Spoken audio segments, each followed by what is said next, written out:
Hey everybody! Welcome to Friday the 13th, the series? I'm your producer, Robert. And I'm your host, Hill Street. And after a complete, spoiler-filled recap of the episode, we are going to discuss the show you either just learned existed or always wondered how it existed. We promise the answers will be few and far between, because we're just here to have some goofity fun exploring a show that, despite or possibly even because of its faults, isn't good and isn't so bad it's good, but is still somehow oddly charming. Let's dive in, shall we? All right, so full disclosure, we are finally all caught up with each other. We've both seen episodes 1 through 5, and that is all. And you just received the script a few minutes ago and are going to bravely read through it cold with no preparation. Feeling crazy. All right, with that energy, whenever you're ready, action. Episode 5, Hellowe'en. This episode trips out of the starting gate with a strangely composed shot of trick-or-treaters that awkwardly fades out after just 6 seconds. Remember that establishing shot of young Mistress Mary's home from episode 1 they tried to reuse as a day-for-night shot? Well, learning the wrong lesson and suffering delusions of grandeur from that failed ruse, they're now using a snippet of footage from later in this episode just to establish it's Halloween. The trick-or-treaters aren't framed correctly because the real focus of the shot is going to be Jack Marshak entering camera right. To solve this dilemma, the clip fades out so abruptly it might as well be a hard cut. It's the best example I've ever seen of the old editing advice, if you can't solve it, dissolve it. It's also proof of the old adage, 2 wrongs don't make an establishing shot. All this despite the very next shot including a title that's a play on Halloween. All this despite Mickey's radio announcing it's Halloween. All this despite Mickey putting the finishing touches on her Halloween costume. Thanks for respecting our intelligence, show. It's not our fault you forgot to put a single jack-o'-lantern in her bedroom to visually establish what day it is. Oh wait, you did, but we won't see it for another minute or so. Not sure if that's better or worse. The editing in this episode will continue to jar, but the camera movement, compositions, and production design are some of the best we've seen so far, as evidenced by the dolly move past a lamp to land on Mickey getting ready. Unbelievably, her hair is somehow even bigger than usual. And speaking of over the top, the radio informs us it's both Halloween and a full moon episode. You're coming across as desperate. A cool POV shot of someone outside watching Mickey turn off the lights sets up a payoff that might have worked on paper but should have been modified on set. The sequence goes like this. The first person POV shot is filmed through something with the opaqueness of a Windows insect screen, and the height of the camera indicates a standing figure. However, a moment later, Mickey approaches a dressing screen in the corner of her room and seemingly pulls it down toward herself while screaming. I assume we're meant to believe the hidden figure pushed it over, but as soon as the screen is down, we see something like a mummy sitting on the floor, completely still. Mickey berates Ryan the lion for scaring her, but when she touches the mummy, it collapses backward from a sitting position to lying flat on the floor, and she screams again. Enter Ryan the lion, who introduces the mummy as his friend Larry, and Mickey berates the both of them for pranking her. Man, was this a convoluted way to introduce Larry.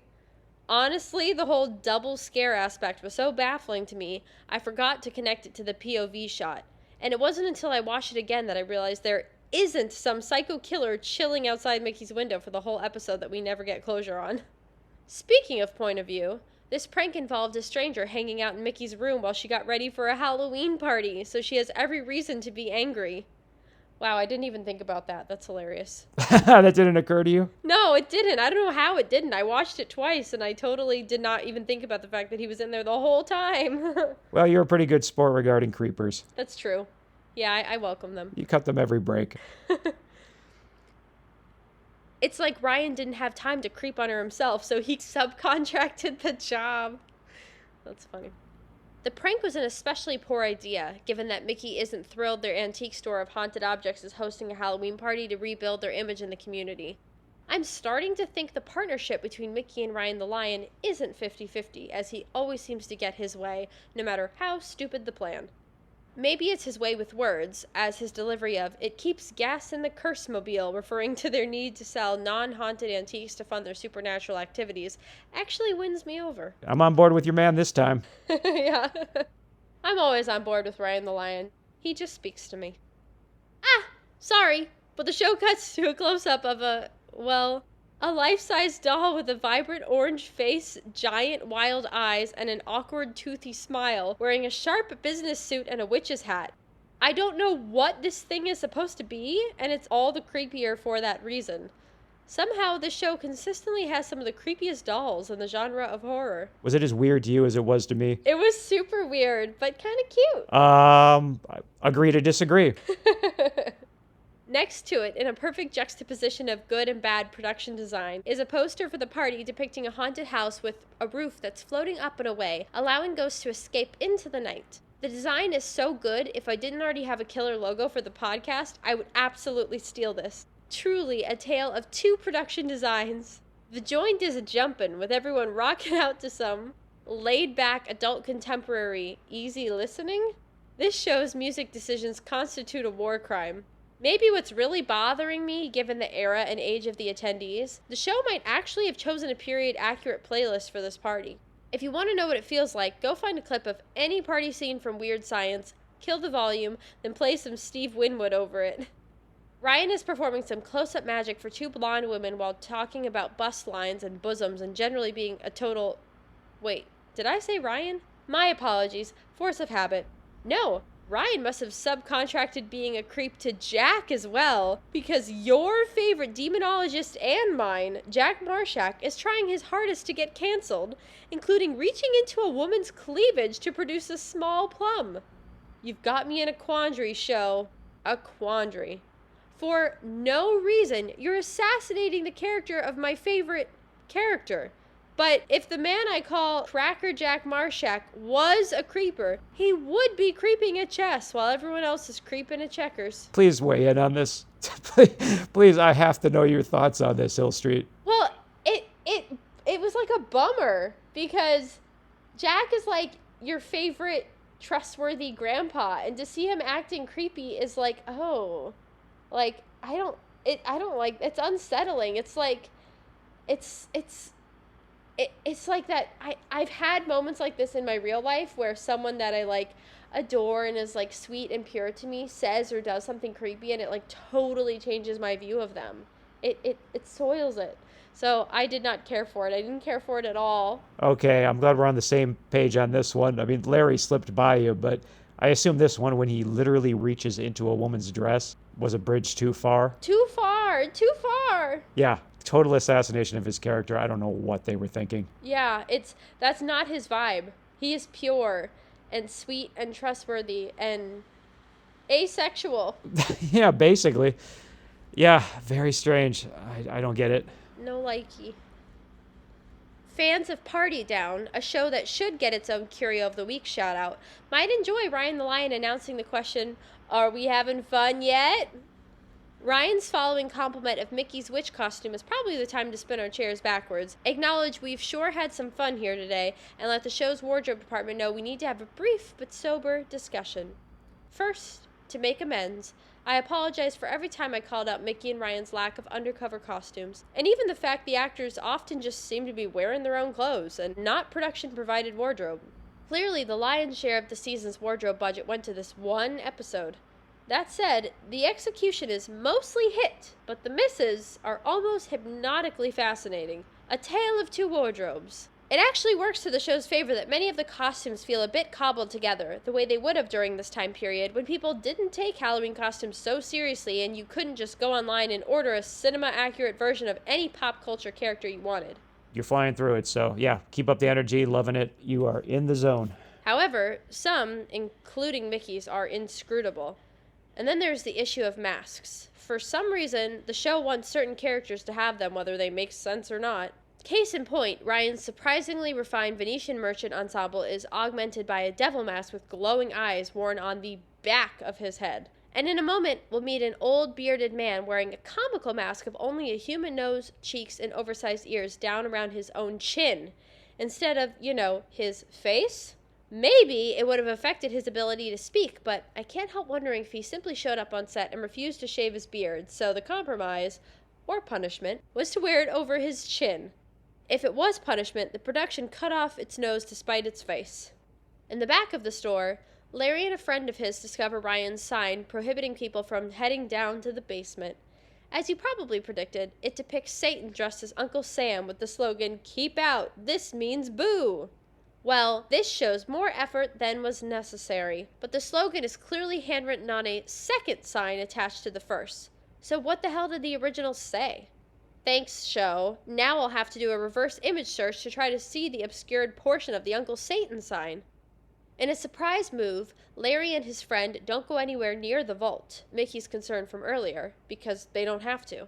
A crystal ball is just sitting out in the open. It's not even the curio of the episode, as that will be a rabbit amulet we'll come across later. Still, nice to see something other than a Ouija board for once. Larry calls for the spirits of the night to show him a sign, demonstrating a pretty dramatic stage voice, and the optical effects of the crystal ball's response are the best we've seen on the series so far. Do you concur? Yes, I actually did think that, yeah. Yeah, I was pretty impressed by that. I really felt like I was in Disney's Haunted Mansion there for a moment. Yes, very much looked like that. I just and I'm sure you'll get to this, I'm sure you will, but I just could not get over, and there's so much stupidity on the show that I guess I should be used to it, but I couldn't get over it. Just, I was like, this is so dumb. Like, does it have to be this dumb? Like, there was no measure taken to keep people from those objects at all. The sign was barely there. They could have, actually put something up to physically prevent people from going down there. They didn't. It was the one measly sign that's keep out. And as someone who has thrown massive Halloween parties before, people will go everywhere. They will flood your house. They will go in your closed bedrooms. They will go everywhere. It's just so foolish. It's so foolish. You really are the stern teacher tapping the sign, aren't you? Yes. It's crazy. That's the best they could do to keep people from life-threatening objects. Yeah, it really is the way that Springfield's dealt with the well that Bart spent an entire episode in. Just have Willie tamp down a sign that says, "Danger, keep out." Yep. Ryan kicks them out and fixes the breaker they turned off moments ago as a prank. Like any good Halloween party, hell, any good party, everyone cheers when the lights are returned to maximum. Then again, adult contemporary soft rock, so I guess that checks out. This is Reagan's America, after all. Maybe they'll really kick it up to 11 and invite soft off-duty cops to party with them. I'm pretty sure I can actually pin that one on autocorrect. That isn't a minor typo. That should have been some off-duty cops. Okay. That is wildly off the mark. I think it totally jumped what I was trying to say there. Okay. Yeah, take it from maybe one more time. Maybe they'll really kick it up to 11 and invite some off-duty cops to party with them. On his way out, Ryan the Lion notices the crystal ball must be low on coolant because smoke is pouring out of it. To his credit, he realizes he's in over his head and runs off to find an adult he can trust, such as a teacher or a firefighter. Total tangent, but the basement looks more like a crypt in this episode than it ever has before, and discrepancy aside, I dig it. Just not sure about what looks like a sultan's bedroom tucked back in the depths. Just exactly what kind of party is this? Did you notice that? Did you feel like the basement looked a little bit different production design-wise this episode? Yeah, it definitely looked better. Everything looked better in this episode. The production was just better. I don't know if they I don't know if they suddenly got a little bit of budget behind them and were like, yeehaw, or what, but yeah, it did look better. Yeah, I thought it was a step up. When Ryan warns Jack and Mickey, Mickey instinctively asks him, "What did you do?" It's like the writers themselves think of Mickey and Ryan as a married couple and not, cousins. Turns out the crystal ball is basically the antithesis of the Ghostbusters containment unit. In this case, you don't want to turn it on. As portions of the ceiling fall and all the guests are herded outside, we see a street sign that reveals Curious Goods is located on Druid Avenue. The one thing I didn't mention back in episode 1 is that its address is 999 or 666 upside down. So, 999 Druid Avenue. These are the jokes, people. In a scene that feels more like the show's Supernatural than anything we've gotten so far, my man, Crackerjack Marshak, leaps into action. He tells Ryan to draw a pentacle on the floor. Not a pentagram, a pentacle. Is this a case of satanic semantic... That's a tongue twister. Is this a case of satanic semantic drift? Is this moment a pop culture time capsule, like watching a movie or show from the 90s that refers to the internet not as the web, but as the net? Hey, Hill Street, just out of curiosity, do you know what I'm referring to there? Oh, yeah. The web versus the net? Yeah. Okay, cool. The show again overcomplicates by claiming it was the specific use of Jack's crystal ball on Halloween that allowed Larry to accidentally hook some kind of supernatural force and draw it back to curious goods. This moment is punctuated with an exploding jack-o'-lantern, which is a really great idea. I'm surprised we don't see this more often in horror stories. Speaking of great, this scene, in which Jack essentially performs an exorcism on the store instead of a person, is really well executed. For once, evil has come for them on their own turf, which raises the stakes, and they're using actual magic to fight it. The sound design is on point, the compositions build from wides to close-ups, the editing is tight. It's very cinematic, and this might be my favorite scene from the series so far. Also interesting, it's the reverse of most films and shows, in which the party scene comes at the end of the episode. By starting with it, it throws off our expectations and leaves us wondering what will happen next. Oh god, that orange-faced business suit doll outside seems subtly different, but just as creepy as ever. Is it different? If so, why is it different? Am I losing my mind? And time. 13 minutes, 7 seconds. Almost 1/3 in, and this has been a pretty good episode in which basic logic mostly holds and character actions make sense. Don't sweat that little stumble out of the gate with Ryan's prank. This represents a new personal best, show. You should be very proud. So I don't blame you for chucking all reason and common sense out the window while you catch your breath. A faint knock, presumably on the front door, prompts a weary Jack to investigate. Stepping outside, he somehow instantly realizes a little girl with her back to him on a bench 20 feet away is distraught, and strolls over to find out what's wrong. The little girl is dressed as a wealthy 1920s dowager? Is it dowager? Yes, that is correct. The little girl is dressed as a wealthy 1920s dowager? Maybe? It's a choice. That's all been great. Could I just get it's a choice one more time? It's a choice. She lost her mom while they were out trick-or-treating, so Jack offers to walk her home. Nice. But if the girl knows how to get home and isn't actually lost, then why? Never mind. I'm sorry, show. Is that a ghost ninja walking past? I know I said the thrown-together aspect of the costumes was charming, but break time is over. Get your head back in the game and start making sense again. Ah, the repurposed footage from the opening. So nice to see you again. This time I'll mention a nearly 10-foot-tall skeleton decoration hanging on a porch that's almost as distracting as the giant stuffed giraffe from episode 1. As Mickey and Ryan the Lion prepare to defend the fort in Jack's absence, we see another well-executed practical effect of fog slowly spreading across the basement floor. It was shot at a higher frame rate than slowed down in post, which gives it a dreamlike feel that really works and almost reads like it's beginning to climb the stairs. Speaking of really works, Ghost Uncle Lewis shows up and he looks great. And his voice is modulated in a creepy way, and he's still rocking the world's largest ascot. And we get a stunned reaction shot out of Mickey and Ryan, then go to commercial. Dare I say, it's perfect. Commercial break! Some shows have a monster of the week. This series has a curio of the week. And so do we. Believe me, no one paid us for the following endorsements. And, once they hear the show, it's more likely they'll pay us to retract them. We just want to share some cool things with you, while simultaneously using our platform to give a little free promotion to those without a massive advertising budget. So Hill Street, what is your curio of the week? My curio of the week is an acting class that I actually started in LA in person many years ago. And the class is actually now online. It is like exclusively online. It is a class with a coach called Doug Warritt, Warhit. And the man is just brilliant. I did several acting classes when I was in LA, but he was the one I just couldn't quit. I can't quit you. He's just brilliant. I watched him transform so many actors in that class to just really talented actors. So many of his actors are working really successfully now. I've worked with him now for 10 years. I don't live in LA anymore, and I'm not trying to be a professional actor anymore, but I do theater, and I still work with him across the country on everything that I do. And it's funny because when I do theater, like I recently played Wednesday in The Addams Family, people came up to me after and said, this character is so layered. You made so many interesting choices that I haven't seen before. Like, I've seen this musical before, and I just haven't seen it played that way. And I would love to take the credit for that, but it's Doug. He helped me create those characters and make them so interesting and full. I refuse to do a part without working on it with him. Listen, Spielberg, you're hiring a team. If Doug isn't on board, I walk.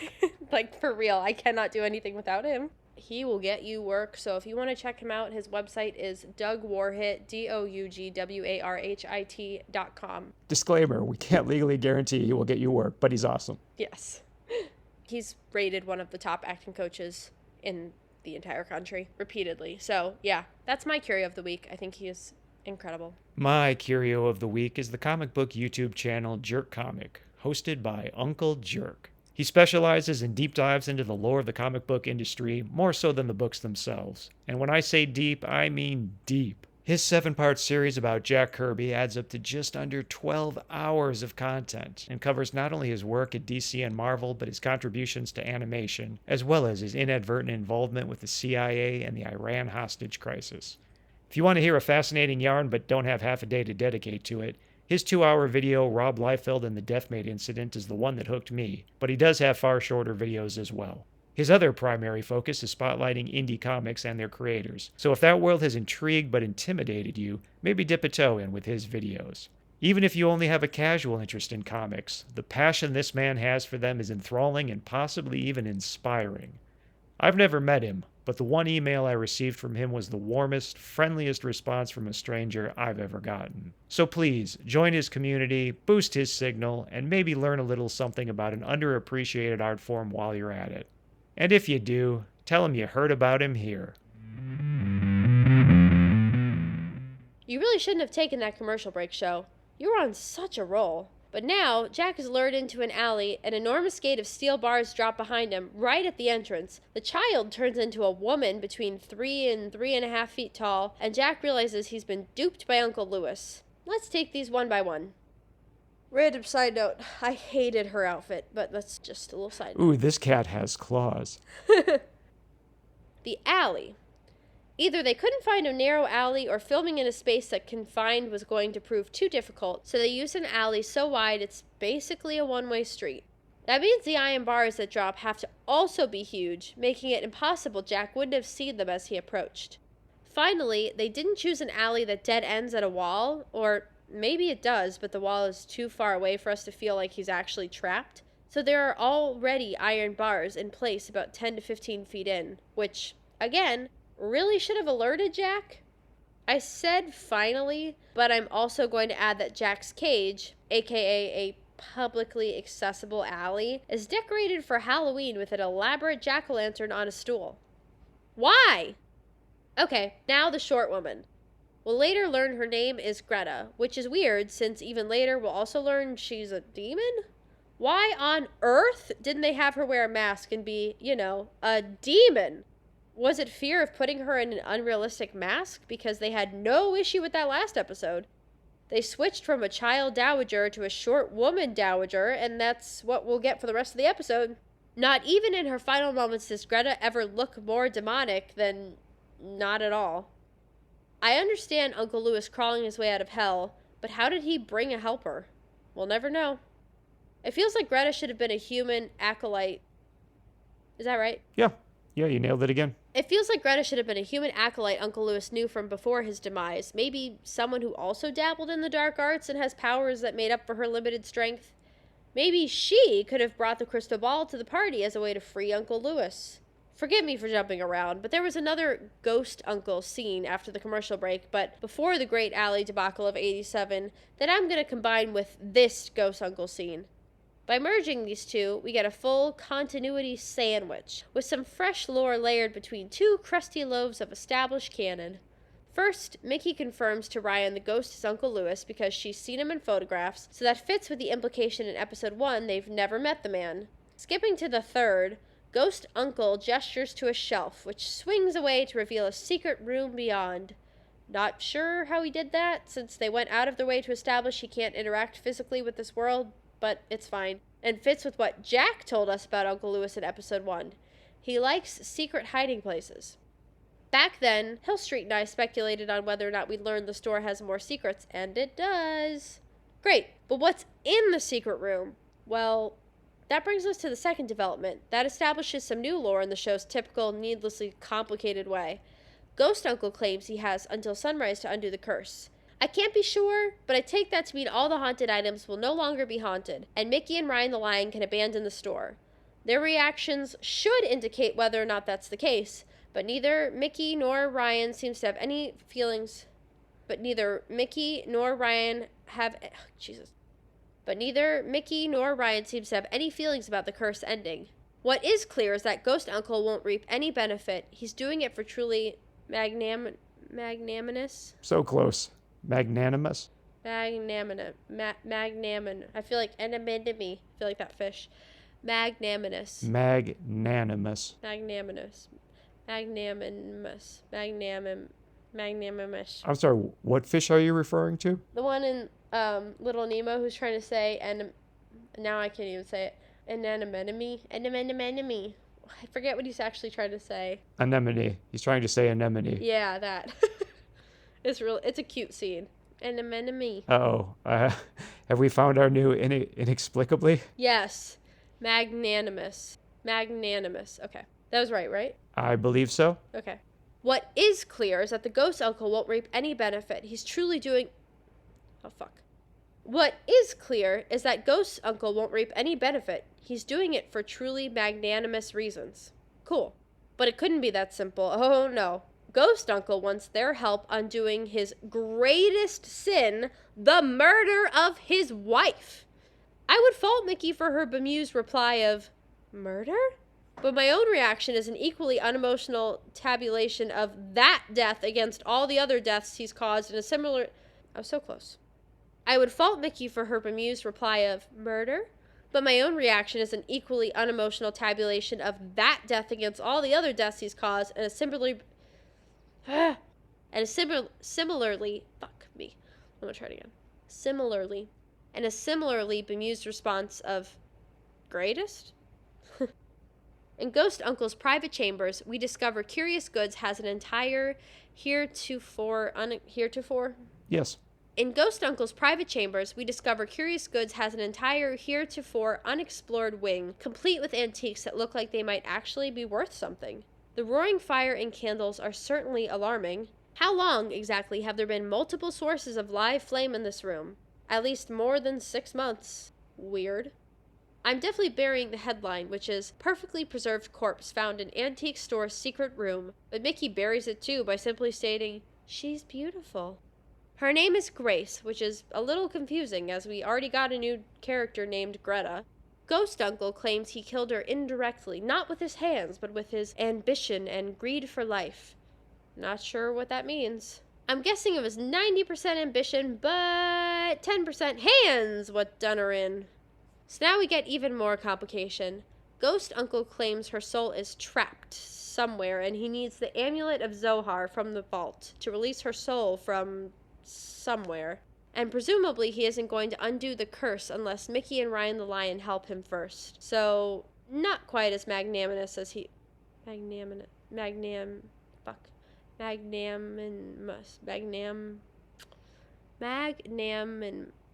hate this. Magnanimous.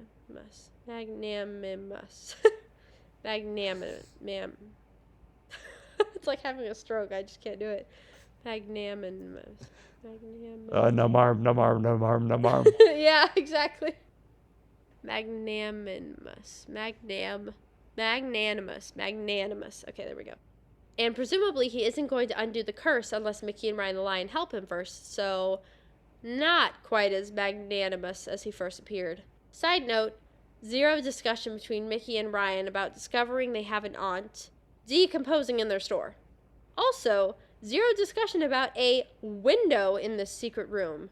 As far as I can tell, that window should look directly into the store and is blown out with light. So, what the hell is the geography of this room? Does it exist out of time and space?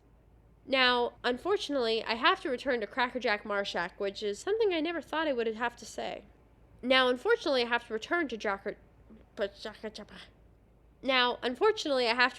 Crackerjack Marshak, which is something I never thought I would have to say. Illustrate, yeah, that was all fantastic.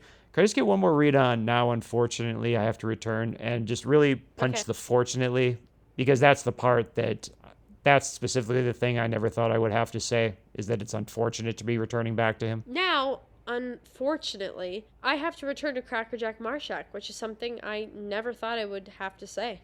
I should be mining his scenes for comedy gold, but honestly, everything about him trapped in this alley just makes me sad. So let's just rip this band-aid off. Fantastic. Okay, you can jump down to 2 goons. 2 goons in a pickup truck arrive, blasting a few seconds of a big hair glam rock tune that's probably my favorite piece of music from the show thus far. Why couldn't the music episode have music this good? Remember what I said about the charm of some of the costumes feeling thrown together? This isn't what I was referring to. We've got a zombie pro wrestler in a leather jacket and a baseball cap trucker wearing a ballerina tutu, and they've stopped randomly to heckle Jack. None of this makes sense, so long version short, Jack casts aspersions? None of this makes sense, so long version short, Jack casts aspersions of zombie... Oh no, we're gonna have to do aspersions again. I know. I am the worst. You are the worst. No one knows what any of these words mean, Robert. Hey, they got the internet at the fingertips. They can look it up. Read a book. None of this makes sense. So, long version short, Jack casts aspersions on zombie wrestler's manhood. The goons use the truck to bend the bars so they can attack him, but Jack vanishes in a puff of smoke. Only thing I'll add, 2 of the bars bend perpendicular to the vector of the chain's force, defying the laws of physics because they apparently couldn't afford to rip the whole cage down. There, it's done. Let us never discuss it again. What did you think of those guys, Hill Street? Not a ton, I guess. I don't know. This whole scene didn't make a massive impression on me. I found this whole thing very slow and boring, to be honest. I didn't care for it. Kind of like you said about it making you sad. Jack is normally like one of the more entertaining parts of the episodes for me. I really like him, and I think they needed to get rid of him for the whole time that Mickey and Ryan were dealing with Uncle Lewis, because Jack would have immediately been like, no, don't do this, he's tricking you. And so they had to get rid of him somehow, so this was how they did it, and I think it was just a huge waste of time. It wasn't interesting to me. Yeah, he has both the best scenes and the worst scenes in this alley scene specifically in this episode. He's hyper competent, so they had to come up with some lame way to get him out of the plot for a little bit, so shenanigans could ensue. Right. Agreed. Sounds like your reaction to it is to just sort of tune out, whereas my reaction was to get angry. Yeah, exactly. I like yours better. I'm going to try that next time. It's good fuel. It keeps you powered. Yeah. Intercut with all that nonsense, Mickey and Ryan lament Jack's absence, but are both totally cool with giving Ghost Uncle the Amulet of Zohar, which the prop department clearly had to whip up quickly, as it's basically a rabbit or hare trying its damnedest to be an Ouroboros? Yeah, Ouroboros. Gonna need a few more yoga classes, Bugs. In one of those classic, I've watched it 6 times and I still don't know what's happening or why moments, Mickey holds the amulet over the dead woman. It glows. Ghost Uncle yells, "No!" Mickey and Ryan look around, confused, and Ghost Uncle, now holding the amulet, takes physical form in a seamless transformation. That's twice this episode the wrong character yelled! Ryan the Lion tries to choke him, but Ghost Uncle, oh right, Corporeal Uncle sends him flying. I realize that was a stunt, but I have to say R.G. Armstrong, the actor who plays Corporeal Uncle, is much more spry than I would have expected from episode 1, and even though he's also much more evil, he has so much fun being evil. I like him a lot more. Corporeal Uncle locks him in the secret room and takes off with Greta in the Winchester mobile. Wonder if he was angry about them adjusting the mirrors and radio stations and such. Haha. We cut back to the Jack storyline I covered earlier, then back to the store to hear Mickey's muffled yells for help. Even in this futile effort, Ryan the Lion couldn't be bothered to help. No, really, he'll confirm that right after the commercial break. Commercial break! If you like the horror genre as much as we do, you can preview the horror comic book Requiem for a Psychopath right now, for free, at the Inner Demon Entertainment website. Imagine a world in which horror film slashers are real. Then imagine a troubled teen bringing one out of retirement to help him take revenge on his bullies. It was written by me and drawn by friend of the show, Stephen Yu. Again, that's Requiem for a Psychopath on the Inner Demon Entertainment website. And, if you dig it, please either review and rate it 5 stars on Amazon, or don't rate and review it at all. Ratings of less than 5 stars send the algorithm into murder mode for some reason. Thanks. I hope you enjoy it. Ryan the Lion tells Mickey to stop yelling for help, then spots the fireplace, now sans fire, and gets an idea. Like most 80s fireplaces, it's somehow a passage to a storage area. What is the geography of this store? To avoid that kind of question, Mickey and Ryan appear from off-screen and without a hint of soot or ash. Mickey asks Ryan where Corporeal Uncle is, shushes him the moment he softly replies, then continues speaking, which, again, has me wondering if the writers of this episode knew they're cousins and not a married couple. Mickey opens the nearest grimoire, which, thankfully, has info on the amulet. Maybe should have read that first. Or just waited for Jack. Or asked how to undo the curse so they could handle it. Anyway, her character is once again impunged when she claims she can't decipher all the text because it's in Old English. And let's do that one more time. It's impugned. Yeah. You can just... Figured. Can I get that? Yeah, figured again with that same sadness? Yeah, figured. Nice. That was too good to pass up, but I laughed over you, so I want that clean because that's going in. You can take it from anyway. You don't have to start at the top. Anyway, her character is once again impugned when she claims she can't decipher all the text because it's in Old English, which is still English. However, she learns everything they need to know, so she probably just meant it was going to take her a minute, so withdrawn. Corporeal Uncle is currently on the hunt for a corpse to try on so he can remain here permanently, so fine, show, I guess I'll just call him Uncle L from here on out. Plus, my use of corporeal is probably driving Hill Street crazy. Apparently the show feels our overcomplication levels are dangerously low, so here's another bucket load. The cadaver Uncle L needs can't be the result of a violent death, presumably just to justify why he can't murder someone. Okay. Then you realize you had one in the other room? Oh, but he probably wants a male body, you're thinking. Nope. In a moment he'll tell Greta he really doesn't care. Oh, but that was his wife. So, he already used her as part of an escape plan and doesn't seem to care what happens to her now. Granted, Mickey and Ryan speculate cemetery bodies are too old, and his wife has been dead a while, but she looks perfectly preserved. Anyone? Am I the only one seeing this? Mickey and Ryan might be building their house on guesses, but at least there's something like actual detective work going on for once instead of just showing up at an address they got from the sales manifest. Once they decide cemeteries are out, they land on mortuaries and pick the closest one. The odds are low, but given what they have to work with, not a bad plan.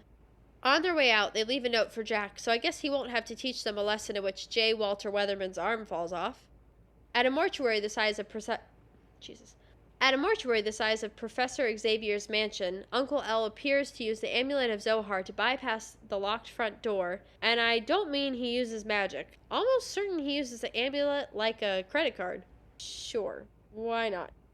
And real jerk move making Greta lug your bag around. Do you know what I mean by uses the amulet like a credit card? Yeah, like the way that you, like, thieves break in and stuff, yeah. Is that still a thing? I mean, modern doors are so sophisticated and digital. I don't know if anyone has ever seen that in a TV show or movie where you take a credit card and wiggle it between the lock but you're familiar? I'm sure people get that reference, but no, I don't think you can still use them that way anymore. Yeah, I'm not even sure you ever could, but it worked for cinema. It's funny. Strange, this otherwise modern mortuary is full of Wild West era wooden coffins. Isn't that the last thing you want for cremations? Uncle L isn't impressed and dismisses the whole crematorium situation with the scathing gesture of, not worth my time, that nobody does like the elderly. Neat that handheld camera work is used for one of the first times in the series. Unfortunately, it's used to capture filler of Uncle L and Greta finding only violent deaths. Speaking of, why is there a bloody handprint on the wall beside the doorway? Was this set being used for a zombie movie later in the day and they weren't allowed to remove it? Mickey and Ryan weren't kidding about starting with the closest mortuary because they literally ran there. Was that faster than a cab? If so, how? Good thing their hunch was bang on. The editor must have had a brighter monitor than this because we linger on this shot of them arriving at the front door for way too long. So I presume they were doing something we were supposed to be able to see, but is now lost, like tears in rain. Gotta love Ryan's blind optimism that he just assumed he could pick a lock because he's seen Jack do it. It's right for the characters, so I'll give the show that, but I have to deduct a few points for not taking the extra step and having Ryan be Houdini for Halloween. Houdini had a distinct, by modern standards, haircut Ryan could probably approximate with his own hair, but a wig if needed. Plus then, he could have been doing the sleazy magic act earlier instead of Jack, which makes so much more sense character-wise. Mickey actually calls Ryan Houdini earlier in the episode, but I really think that was just a weird coincidence and wasn't setting up this moment. And speaking of missed opportunities, a hearse arrives, and the driver has just enough time to deliver the exposition that the deceased died in his sleep at Metro Hospital before Uncle L pips up. Jesus, this is a long sentence. The deceased died in his sleep at Metro Hospital before Uncle L picks up a giant crate and breaks it over the driver's head. Now, this is probably how it had to go down, as the driver would most likely know who does and doesn't work at the mortuary. But man, oh man, if ever there was a character uniquely positioned to bluff his way through being an undertaker, it's Uncle L. I'll defer to the expert and ask Hill Street, but en mi opinion? En mi opinion? Yeah, it's just full on Spanish. En mi opinion. I don't speak Spanish. I speak French. Oh, I'll start working that in then. In mi opinion, every single aspect of Uncle L screams, I run a funeral home. Yeah, totally. That's actually very funny. With the strong, able-bodied young driver now dead or unconscious, an old man and a tiny woman struggle to drag a coffin out of the hearse. Maybe you should have picked a different helper. Back up and get a running start on this one. Yeah. Maybe you should have picked a different helper, Uncle L. Or not brained the help. Ryan finally picks the lock, which begs the question, why did he have to? Did Uncle L lock it behind him after he picked it? If so, why? Outside Curious Goods, there's a homeless guy sleeping on a bench who has so many newspaper pages over him you might not even realize he's there. So why have an actor lie here at all? He's truly the motorcycle in the rain of this episode. Between this and all the homeless people in episode 4, A Cup of Time. Ugh, the title still makes me shudder. I have to wonder if the show was actually trying to comment on some formerly unknown homeless crisis gripping Canada in the 80s.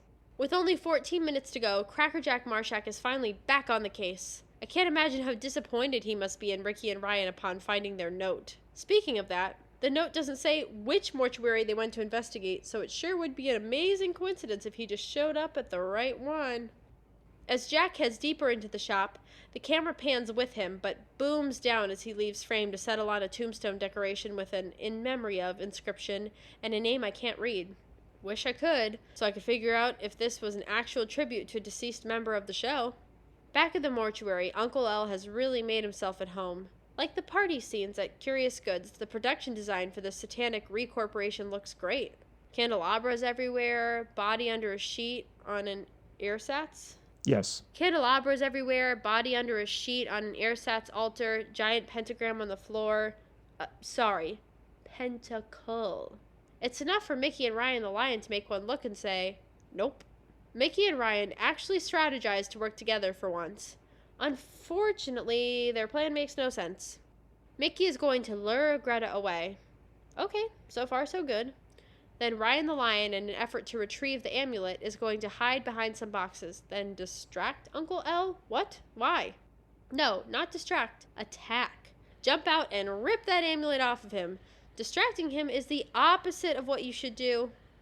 Mickey's contribution works fine. Greta gives chase and, against all odds, actually catches up. Then, wait, what's happening? Is Mickey just scared of Greta? No, I think she's being hypnotized. Okay, not good. Wait, Greta has telekinesis? Telekinesis? She must, because she's moving Mickey around like she's frozen in carbonite. Mickey, floating prone in her witch makeup, looks remarkably like Zool hovering over Dana Barrett's bed. Dana Barrett's bed. Okay. Mickey, floating prone in her witch makeup, looks remarkably like Zool hovering over Dana Barrett's bed. I guess it's sort of the filter of the 80s, compressing all women's fashion and hair/makeup choices into a singular aesthetic. Maybe it's Uncle L's southern accent, but his scenes don't feel like a necromantic reanimation ceremony so much as an evangelical tent revival. But I suppose I'm splitting hairs. Ryan the Lion, not fully grasping the concept of keep it simple, stupid, executes his plan of hurl something from the shadows as a distraction, then charges across the entire room. Damn it, man. Don't you see? It was never the magic thing you hurled. It was you all along. You are the distraction. Stay in the shadows, circle behind him, jump out and grab the amulet. I assure you, it will distract him if that's so important to you. I can't tell if Uncle L is super strong when he hurls Ryan for the second time this episode, or if Ryan is just a total spaz, but Ryan stumbles halfway back across the room, ricochets off some boxes, then runs away. Greta stops him, hypnotizes him, then marches him off to his doom. Presumably, the bean counters saw the number 2 before the line item Levitation FX, crossed it out, then replaced it with the number 1. In a needlessly padded scene, Mickey and Ryan are locked in wooden coffins and sent down the conveyor belt to be cremated. Classic. If only one of them had been established as an escape artist or something, this could be a great payoff. So, show, we're cool, but I have a friend who's wondering, why is Uncle L saluting Hitler? Conversely, I have to admit, seeing the coffin shake as they head toward a roaring fire is actually the correct time to cut to commercial. You've really been on point with that this episode, show. Well done. Commercial break! Welcome to Crystal Ball, the segment where we gaze into the future and let time make fools of us all. So last episode, you asked me a crystal ball question of the week. Totally blindsided me. Took me right off my feet. I'll ask you now what I had intended to ask last time. Do you think we will see Birdie again? Yes, I do. I thought about that when I was watching the episode. I was like, she seems like she could be a recurring character. She's a solid actress. She's interesting. She didn't die. Despite all evidence to the contrary, she beat the odds. She sure did. Yeah. I was surprised that she lived. And yeah, she just seemed to fit in well with the cast and with Jack and everything. So yeah, I feel like if they know what's good for them, we'll see her again. I really can't judge with this show. I don't put anything past it. It seems super weird to have her just waltz in like she owns the place and then never see her again. But if any show's going to do it, it's this one. But yeah, I'll come down on the side of we see her at least one more time. Yeah, I mean, every time I think they're going to zig, they zag. So I'm not making any promises, but you would think we would see her again. And then since we're on this subject anyway, and it's such a simple crystal ball question, I guess I'll ask, and you kind of brought it up anyway. Do you think they will continue the, I'm not going to call it a love story, but a love interest angle between her and Jack Marshak? I would think so, because they love to tease things that they never follow through on. That's their whole MO, so probably. Copy that. It is interesting because this episode 5, starts to hint at a backstory between Jack Marshak and Uncle Lewis's wife. Yeah, I would say more than hint. Yeah, no, there's definitely some affection there. So yeah, be interesting to see that moving forward, and then that provides an interesting backdrop against which to have Birdie show affection for him. Not a love triangle, since one of these people is deceased. But then again, it's a supernatural show, so all bets are off, folks. Yeah. It's truly anyone's ball game. Exactly. Well, what do you know? Crackerjack Marshak arrived at the correct mortuary. Fancy that. And we know it's the same mortuary because the camera lingers on the mortuary sign before zooming out to reveal Jack. Either the Abraham Stark mortuary, established in 1946, is real and paid the production a boatload to advertise, or the show was concerned we might think Jack showed up at a different mortuary with an identical Winchester mobile parked out front. Not a chance. My man not only picked the right one, but he ran there. For the third time, the lock on the front door is picked. Or Jack keeps a key to every mortuary in town, which I like to believe he does. Why do you keep locking the door? Like Mickey and Ryan, Jack takes one look at Uncle L's ceremony and closes the door, as if to say, I'll just deal with that later. As he passes a clock in the hall, we get sucker punched with the episode's equivalent of 6 months ago. It's been 2 hours since Mickey and Ryan arrived. Even in the world of the story, it feels like 5 minutes. Hey, you know what would make sense here? Jack hearing Mickey and Ryan screaming for help, but then how would coincidence swoop in to save the day? So Jack opens a random door and finds their coffins heading towards certain incineration. Not long ago, I painted the image of coincidence being shoveled into the boiler fires powering this show, and here we get about as close to that visual metaphor as we can. To be fair, maybe Ryan the Lion's no yelling policy was still in place from earlier. After all, he never did formally rescind it. As usual, Mickey gets the worst of it regarding their rescue, being dumped on the floor then slapped awake, neither of which happens to Ryan. More bizarre, her coffin was first in line, so when she screams that Ryan is in the box and the music builds as if there's drama, there totally isn't. When asked what happens if Uncle L finishes his spell, Jack tells Mickey they'll find themselves in the middle of a living nightmare. Could you be more specific? The gang formulates a new plan. Do the same thing they just tried and completely failed at. Okay, not exactly. Instead of even attempting to get the amulet back, they're just gonna stall Uncle L so he doesn't complete the spell before sunrise. How? Unclear. This is also when we learn Greta is a demon. Not that that makes any difference with 5 minutes to go. With Greta lured away, With Greta lured away, Jack and Uncle L have the kind of confrontation scene you'd have thought they'd save for the end of the season, so seeing it here really does put you on your heels and makes you wonder where the series will go next. Honestly, it's about as epic as the confrontation between Obi-Wan and Darth Vader in A New Hope. Both characters are relatively new to us, this is their first scene together, and the confrontation basically boils down to, you forgot to not pick evil. No lightsabers here, but Uncle L hurls what I think is an actual fireball at Jack, and what it lacks in grandeur, it more than makes up for in believability. What did you think of their confrontation? Not as epic as I'm making it out to be? No. I thought it was good. I don't know. I wanted more dialogue. Okay. Yeah, fair enough. Instead of them just each reading curses at each other? Yeah. I wanted, because they actually had a relationship, I wanted to hear more about that. Like, I thought that the action was good and all that, but I kind of wanted I wanted to see more of their relationship. You know, it was like our first chance to see that. Maybe even a little bit of vulnerability on each side. I don't know. Maybe, I know I don't like when villains are pure evil. You see nothing there, no humanity, no softness. I think it makes a villain more rounded and interesting when there's like a little bit of something there, but they still choose evil. And I just would have liked to have seen more of their dialogue and relationship. I thought that would be interesting. And I was just impressed by all the flashy lights, I guess. I thought that fireball was really cool. I think that was an absolutely practical fire effect. I think he actually chucked something flaming at Chris Wiggins. The fire effect was pretty cool. I was impressed by that. And I mean, I like the whole production design in general. All the candles, the pentacle on the floor. Yeah, me too. I liked, like you said, the supernatural feel of this episode. I really enjoyed that. And although it's not personal, just the idea of them both reading from their respective books and kind of going head to head in a magic duel was kind of cool. Yes, agreed. It was not intimate, but it did feel grand and epic. Yeah. The difference between this and the original Star Wars is once again this shows a tale of two series nature. Jack and Uncle L squaring off feels like a season or series ending conflict, while Greta playing hide and seek with Mickey and Ryan is all kinds of goofy. It's Phantom Menace levels of tonal inconsistency.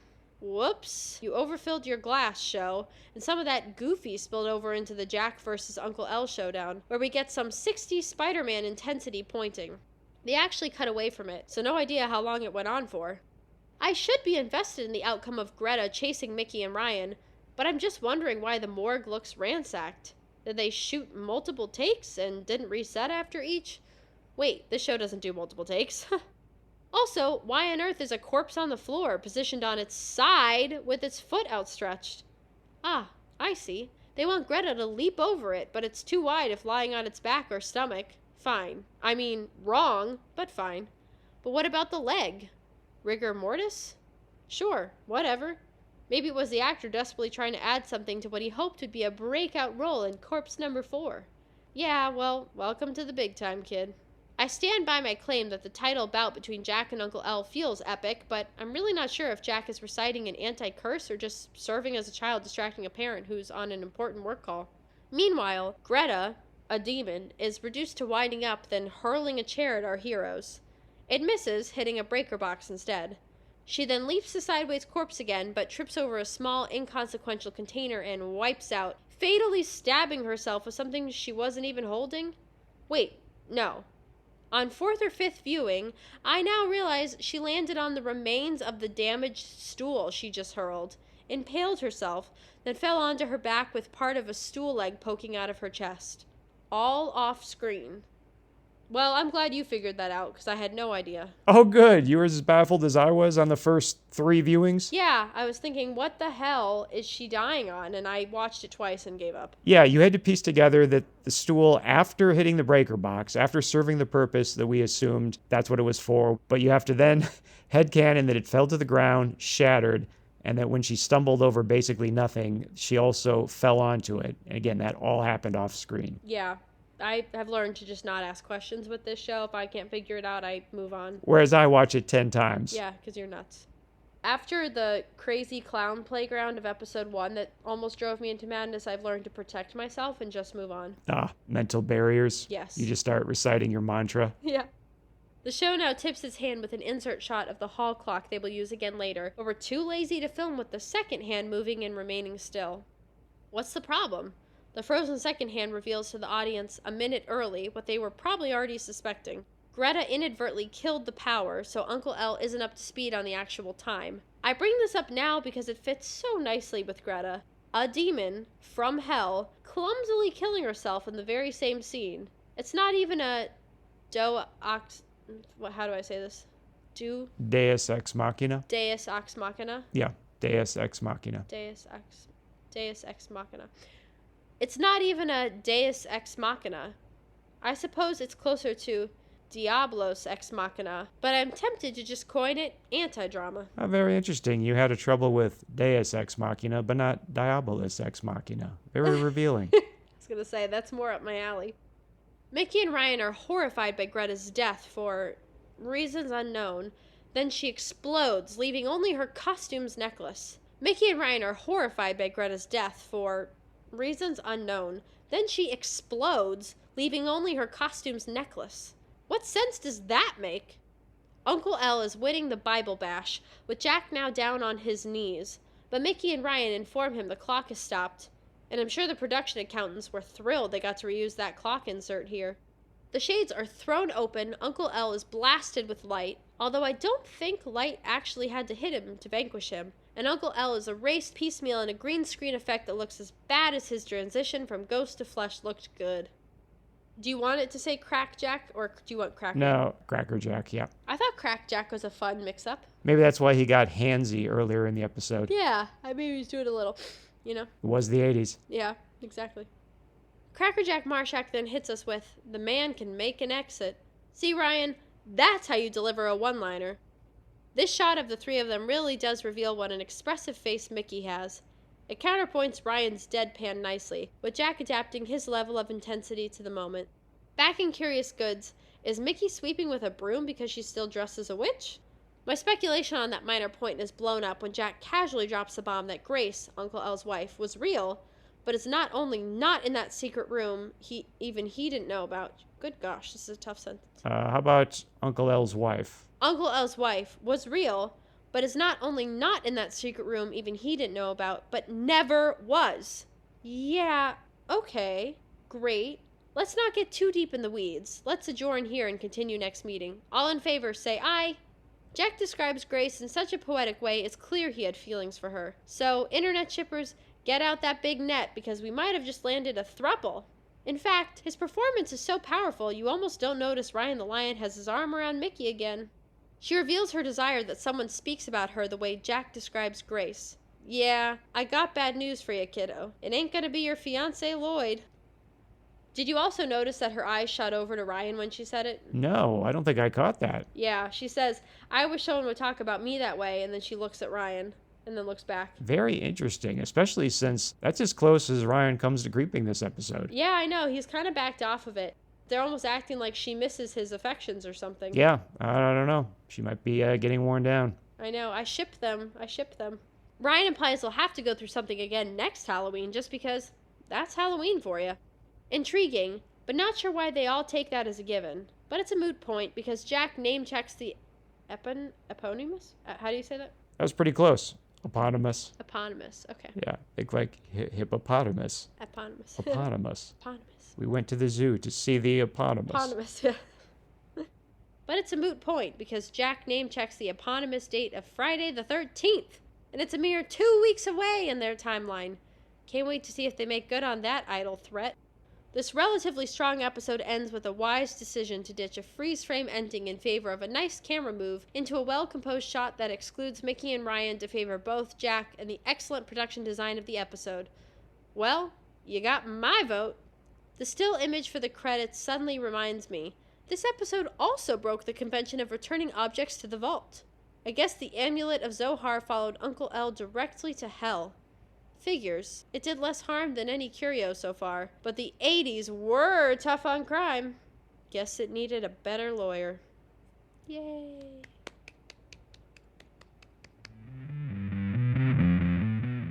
So I think, in the future, we need to do Hill Street ships. You can start writing some fanfic, some /fic. Oh, it's gonna be steamy. What did you think of this episode, Hill Street? It was a low-tier episode for me. How would you rank the first 5 episodes? We need to list them out so I can put them in order. So there was the Cupid one, Cup of Time, Mary and the Doll, this one, and then the pen one, right? You got it. Okay, so I think favorite to least favorite is going to be, and this order I think is going to surprise you. Cup of Time is my number 1. Yes, I'm surprised. Yep, I knew you would be. Cup of Time was my number 1. I'm actually not, because you kind of surprised me last episode when you said that you really liked that one. So I was like, something about your energy made me think, I think this might actually be her favorite. Yeah, I just enjoyed it. I thought it was fun. I liked the weird rocker thing. I thought I liked the bizarre songs. I liked the bizarre, like, hey, I'm just showing up in the woods with a cup of tea, drink it. I was like, this is so weird. It was actually very 60s Batman, what you just did. That was really nice. Thanks. Yeah, I liked that one. I think cup of tea, should have been called have a cup of tea. Cup of Time is my number 1. Are you having a ball on Hill Street? It's going to happen. We're going to make that a thing. Yeah. Cup of Time is my number 1. Mary and the Doll is my number 2. Cupid's my number 3. The Crazy Pen is my number 4. This is the actual names of the episodes, people. And then Hellowe'en is my number 5. Oh, very nice. What about you? It's true, actually, because also you like the music, ironically, from A Cup of Time. Yes. Whereas I was like, this is just awful. I think it's hilarious. Yeah, it's such a tough question to answer because, again, it's the Tale of Two Series nature of this show. I swear every one of these episodes was directed halfway through by someone really competent, and then they either were fired or more likely quit, and they were replaced with someone incompetent that they just grabbed at a moment's notice.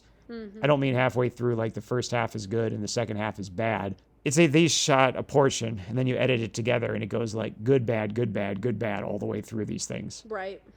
Yeah. If I'm putting them in order, I'm going to be honest. I really like this one. I mean, I think the bad parts are really bad, but the parts that this one executes well, I like enough. And they seem tonally consistent with, I guess, at least what I would say the show is supposed to be in my mind, I think.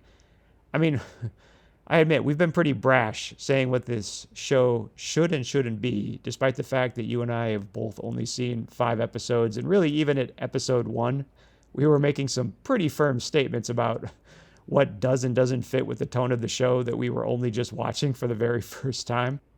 But I would say that you can say like, the opening credit sequence of this show is totally very different than anything else that happens in the episode. So that right there is a tonal contradiction. I think you can make those kind of comparisons and you can compare the show against itself pretty quickly. So I don't know if we're totally out of line in making some of these snap judgments. I am trying to appreciate the show on its own terms. You had mentioned last time, in fact, and it kind of gave me a moment of pause and made me think, especially when I was editing, about the campiness of the songs. And it did almost hit me like wait a minute, is this like 60s Batman? Are we the crazy ones? Like, is this just camp and we're looking at it all wrong? Is this supposed to be a wacky, silly kind of horror comedy? But I don't think so. I think it's just totally inconsistent. But I don't know anymore.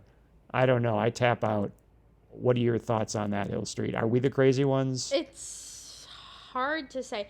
And it's possible it's somewhere in the middle that, like, they do want it to be, like, a serious, supernatural-y show, but that the writers can't help themselves and they put stuff in that's fun and silly, like the relationship between Mickey and Ryan. Like they know that that's kind of like silly and inappropriate, and that they're teasing on something inappropriate. They may do that in fun, and that we're taking it too seriously. It's hard to say. I know you've long taken the stance that they were doing that in fun. They're having fun writing this relationship between these two cousins, and I don't know if I'm on board. I think they just might be out of their minds. Maybe. Yeah. Like, I'm almost willing to argue that there's a carbon monoxide leak in the writer's room.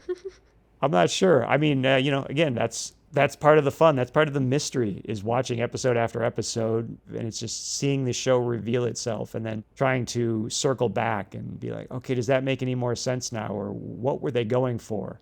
Did they have this thought out in advance, or are they just totally winging it? Right. Exactly. I'll finish ranking them as best I can. I would say I actually think I like this one best. Partly that stems from the fact that I'm such a big Cracker Jack Marshak fan. And again, I think when he gets his moments in this, he's great. I was serious. Like, I think it felt a bit like Supernatural, where he's like, I know what's going on. Okay, draw a pentacle, clear everyone out, set up this, set up that, grab this antique, open this spell book. Specifically, drawing that pentacle on the floor felt very Supernatural to me. I mean, you tell me off the top of your head, out of 14 seasons, what percentage of episodes involved drawing something on the floor? First of all, it was 15 seasons, and in the first 5 seasons, oh my god, that happened so much. They lighten up on it after that. Then they have these pentagrams that are already there or whatever. They have them already in their car or something. But I would say 30 to 40% of the episodes, yeah, it's incredibly common. As the actors got older, they're like, guys, having to stoop down, bending over to draw these things every episode, take after take, it's really starting to kill our lower backs. Exactly, yeah. Can we not? How about the walls, guys? Is there anything wrong with drawing on the walls? At the end of the day, a pentacle's a pentacle. The demon doesn't care where it is. This episode in particular also felt very cinematic. The combination of all the background, both on the trick-or-treating city street scenes and then inside the store, that's kind of a big deal for a show like this. People don't realize how difficult it is and how much it slows things down to have background. So good on them for doing that. But between that and, again, just camera compositions, camera movements, a lot of great production design, and then, yeah, seeing Jack shine. The fact that the party came at the beginning, very strange. And then you got this pretty epic feeling showdown, an actual confrontation between Jack and Uncle Lewis. I thought it blew the Mickey and young Mistress Mary merry-go-round scene out of the water in terms of epic showdowns. Mm-hmm. For those reasons, and also we get a little bit of insight into Jack's character and this relationship, and it deepens the mythology between existing characters and the lore. So yeah, I'm going to say this episode, the lows were super low, but I thought the highs were really high. And then just to cycle through the others, I would say I'm going to go ahead and put episode 1 at the bottom. And I think some of that's just the whole first episode thing. We're just kind of meeting everyone, establishing people. Didn't love the performance of the actor that played Lloyd. And we haven't seen him since. So there you go. There's some baggage we can throw overboard. Mm-hmm. And then of the remaining episodes, I think I might go episode 2, The Poison Pen. It's a tough call between A Cup of Time and Cupid's Arrow, because Cupid's Arrow, like this episode, I thought the highs were really high and the lows were really low. I really liked how dark it got with Eddie and how creepy he was, and how, of all the characters we met so far, he seemed like full-on serial killer.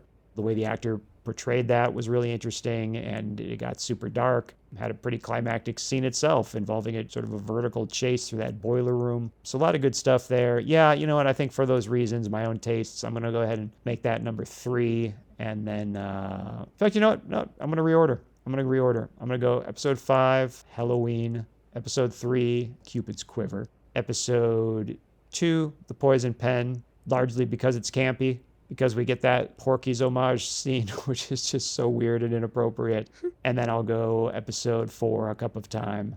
And then finally episode 1, The Inheritance. It's funny, we have like opposite opinions. On this, yeah, given that usually we're on the same page on so many things. But we do have a little bit different tastes. Mm-hmm. Speaking of that, actually, have you seen the Universal monster films? And if so, what do you think about those? Which ones are you referring to? What are generally called the classics.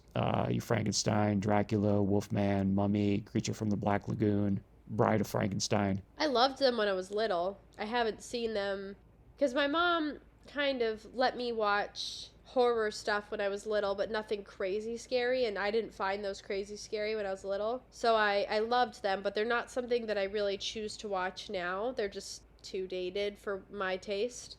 But I mean, when I was, I don't know, 10 maybe, I loved them. They were your gateway drug. Exactly. Copy that. But you saw all of those? I don't know if I saw Wolfman, but I've definitely seen the other ones. What would you say is your favorite? Is it Bride of Frankenstein? Bride of Frankenstein, yeah. What do you think of Creature from the Black Lagoon? Just curious. That's my favorite. I don't remember my specific thoughts, so I'm guessing I liked it. I don't remember not liking it. Honestly, I should probably rewatch those, and because there's probably so much about them that I would appreciate now.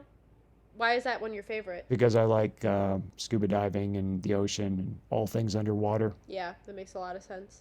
I know I've seen it. I don't remember my specific thoughts about it, but now you're making me curious to watch it again. I got to see it once in 3D in a movie theater. That was gorgeous and some of the best 3D I've ever seen. That's really cool.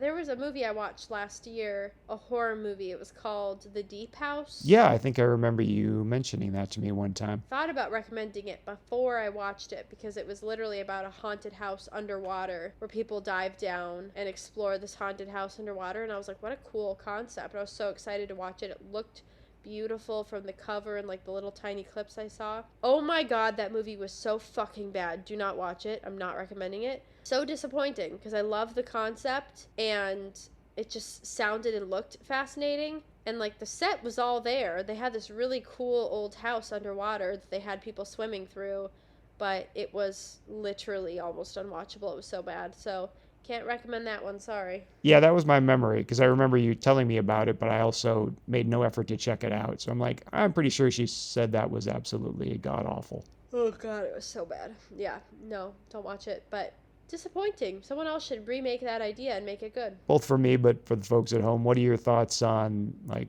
the Friday the 13th movies or Nightmare on Elm Street? I like Nightmare on Elm Street. I like the first one. I think it's great. Friday the 13th is a little too slashery for me, and I'm just not a huge slasher person. I like scary, supernatural type of movies. I like ghost movies. I like possession movies. I think that stuff is scary. Someone like chasing you with a knife is just, believe me, I know that should be scarier because that's more real life type of stuff where people can come up and kill you, but I just don't find slashers particularly scary or interesting. So unless that slasher is a haunted doll. Exactly, yeah, that it's interesting, that it's cool and creepy. I loved doll movies as a kid. I think I talked about that in our first episode. Of that sort of slasher area of Michael Myers, Jason Voorhees, Freddy Krueger. You would actually probably put Chucky as your favorite out of those four, yes? Yes, yeah, I still like Chucky to this day. I still have Chucky stuff to this day. Have you seen more than just the first Nightmare on Elm Street movie? Yes, I've seen 3 of them. Okay, and how many of the Friday the 13th movies have you seen? Oh gosh, several. I don't know how many, but several. And I think I've seen pretty much all the Halloween movies, even though I really don't care for them that much. Okay, so you've given the slasher genre in particular a fair shake. Yeah, it's interesting. Every time that I have dated somebody and they hear that I like horror, they always take me to a slasher because that's how the general public, not true horror fans in my opinion, view horror as a slasher movie. So if there's a slasher out, they're like, oh, I'm taking you to see this movie. And I appreciate that gesture. So I'll play along and I'll kind of tell them, oh, this is more my preference of movie later. But it's just interesting to me that people see those movies as the type of horror movie that horror fans like. Not that horror fans can't and don't like those. I'm sure plenty do, but to me, slashers are not like the true horror genre, in my mind at least. Yeah, that's fair. I was going to say, be careful. Be careful driving that wedge through our audience, Hill Street. Yeah, no, I have one of my best friends. His name is Bradley. Oh, Bradley. Shout out to Bradley, friend of the show. He loves slashers. He's a huge horror fan, and he absolutely loves slashers, and I respect it. I have no hate for slashers at all. Just for me personally, they don't totally interest me. Not like I wouldn't watch it. There are some that I like. If they have a really good story, I can enjoy them. Like Happy Death Day is technically a slasher, but I really like the first one. The second one I thought was god-awful, but I really liked the first one. And that's a slasher, but I thought it was a really fun one. So I like that one, but in general, I like a creepy, haunting, disturbing story, Hey, some of my best friends are slasher fans. Yeah. Exactly. You like the atmosphere. You like the gothic stuff. You see many of the Hammer horror films? What's that? Oh, they were a bunch of films that were made in England in like the, I believe, late 60s through early 70s. They would often revisit like the classic Universal monsters, Dracula, Frankenstein, the Mummy, but they were in color. They were a little bawdier, but they are, quite beloved. Probably. Okay, I was literally about to say probably not then. Probably. I feel like I've seen everything. It's like all my mom and I do is watch these horror movies, so there's a decent chance I have, but I can't say for sure. Okay. If you remember seeing like a Dracula film that had vivid red blood and a whole lot of bosoms. Oh, yes. Well, no, I might be thinking of Bram Stoker's, so I don't know. Yeah, quite possibly. I guess I would also say, and everyone had an English accent. I don't know. A whole lot of bodices and a whole lot of vibrant red corn syrup blood. Sounds interesting. Oh, yeah, I'm familiar with these. I don't know that I have watched these. I know what they are, though. Yeah, this is like the super classic stuff. I might have watched this, The Curse of Frankenstein, and I may have watched this Dracula before, but I'm not sure. They look familiar, though. These like super, super classic monster movies I think I've seen when I was young, if they were at least appropriate enough. Definitely not the type of stuff I seek out now. Yeah, with the Hammer films, that could go either way, so hard to say. Yeah. Circling back, thinking about the production design on this episode and how generally good it is, going back to the previous episode, there were no Lady Di posters.